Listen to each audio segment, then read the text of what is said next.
jumpmagazine.in চ্যানেলে সবাইকে স্বাগত। আজ আমরা নোঙর কবিতা নিয়ে আলোচনা করব।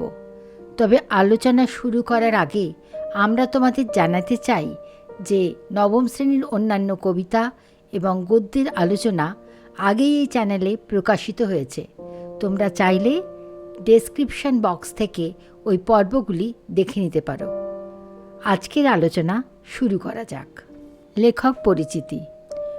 আমাদের পাঠ্যাংশের অন্তর্গত নোঙর কবিতাটি কবি অজিত দত্তের লেখা সাদা মেঘ কালো পাহাড় কাব্যগ্রন্থ থেকে নেওয়া হয়েছে। কবি অজিত দত্ত ঊনবিংশ শতাব্দীর এক বিশিষ্ট কবি।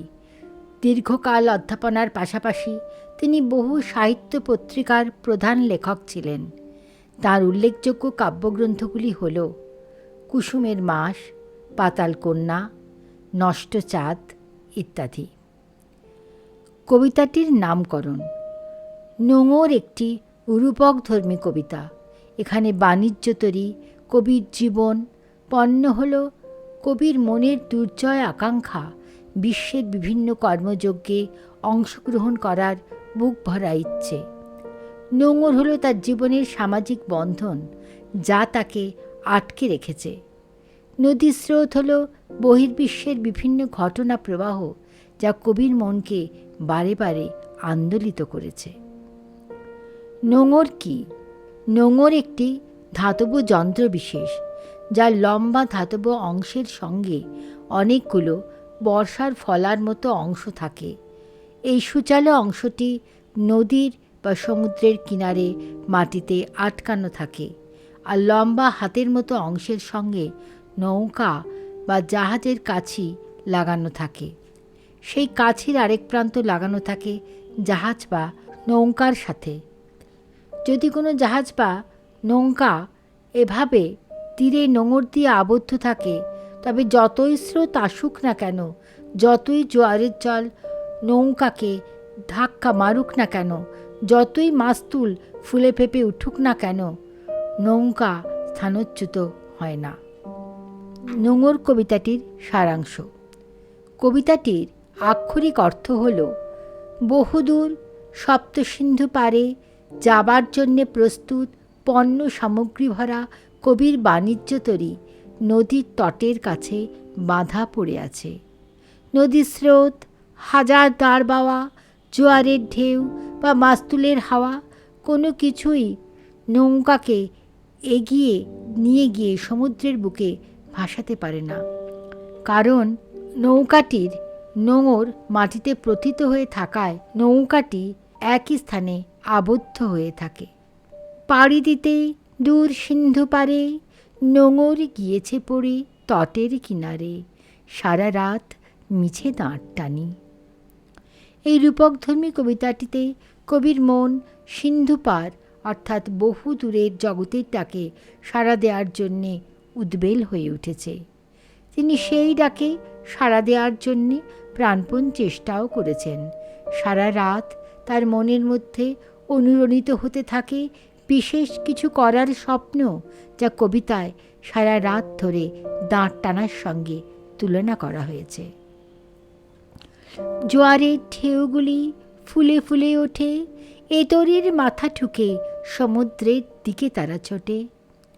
জোয়ারের সময় নদীর জলরাশি স্ফীত হয়ে ওঠে। তটে বাঁধা নৌকাকে নদীর স্রোত আঘাত করে, কিন্তু নৌকা নোঙর দিয়ে বাঁধা থাকার কারণে স্রোত নৌকাকে ভাসিয়ে নিয়ে যেতে পারে না। স্রোতগুলি তরীকে ভাসিয়ে নিয়ে যাবার ব্যর্থ প্রচেষ্টা করে সমুদ্রের দিকে বয়ে চলে।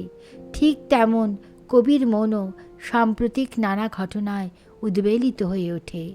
কিছু করার ইচ্ছা জোয়ারের জলের মতোই বারবার মনের তন্ত্রীতেই আঘাত করতে থাকে, কিন্তু সামাজিক বন্ধনে আবদ্ধ জীবনতরীকে স্থানচ্যুত করতে পারে না।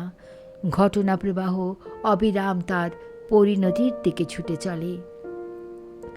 তারপর ভাটার শোষণ। স্রোতের প্রবল প্রাণ করে আহরণ। জোয়ার ভাটায় বাঁধা এ তটের কাছে আমার বাণিজ্যতরী বাঁধা পড়ে আছে। জোয়ারের বিপরীতেই ভাঁটার অবস্থান। জোয়ারের জলস্ফীতি ভাঁটায় অন্তর্হিত। স্রোতের দুর্দমনীয় গতিপথ হয় রুদ্ধ, তেমনি কবির মনের প্রবল ইচ্ছেকে কার্যকর করতে না পারার অসহায়তা কবির মনকে করে তোলে ম্রিয়মাণ, যা হল কবিতায় বর্ণিত ভাঁটার শোষণ। সাংসারিক জীবনতটে আবদ্ধ কবির জীবনতরী জোয়ার ভাটা স্রোতে আন্দোলিত হয়।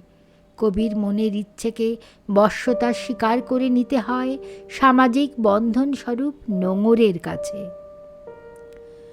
যতই না দাঁড় টানি, যতই মাস্তুলে মাথি পাল, নোঙরের কাছে বাঁধা তবু এ নৌকা চিরকাল। মাস্তুল হল নৌকার মাথায় কাঠের অংশ বিশেষ, যার সঙ্গে কাপড় বেঁধে দেওয়া হয়। যখন হাওয়া বইতে থাকে, নৌকাও তত্তর করে সেই হাওয়ার সঙ্গে এগিয়ে যেতে থাকে।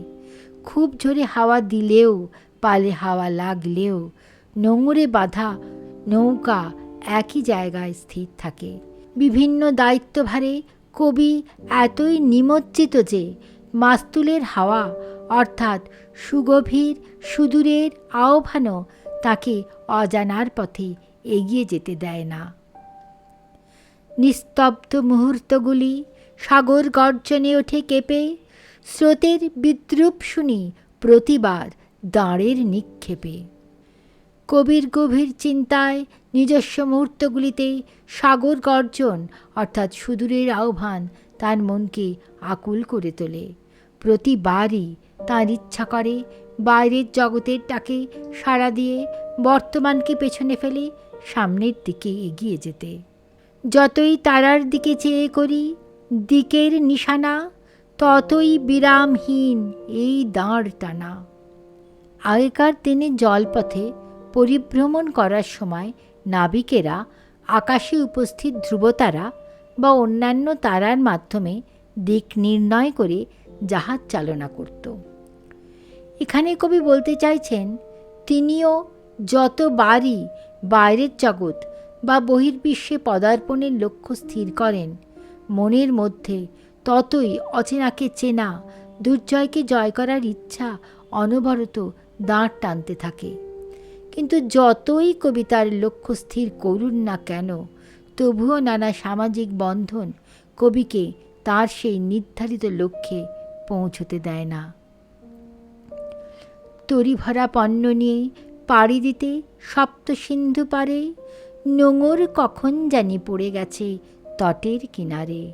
সারা রাত তবু দাঁড় টানি, তবু দাঁড় টানি। আমাদের পরিচিত ক্ষুদ্র সাধারণ জীবনের বাইরে আছে এক বিশাল জগৎ, যা মানুষের মনকে অবিরাম হাতছানি দিয়ে ডাকে। কিন্তু বহু বন্ধনে আবদ্ধ জীবন স্নেহ মায়া মমতার বন্ধন কাটিয়ে অনির্দিষ্ট সমুদ্র যাত্রায় অংশগ্রহণ করতে পারে না।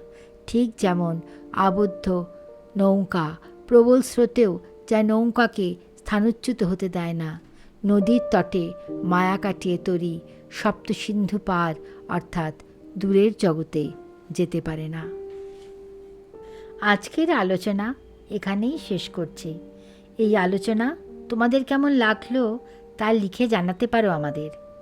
পড়ার বিষয়গুলি আরও ভালোভাবে বোঝার জন্যে তোমাদের চোখ থাকুক jumpmagazine.in ওয়েবসাইটে। আজকের মতো বিদায়, আবার দেখা হবে অন্য কোনো পর্বে।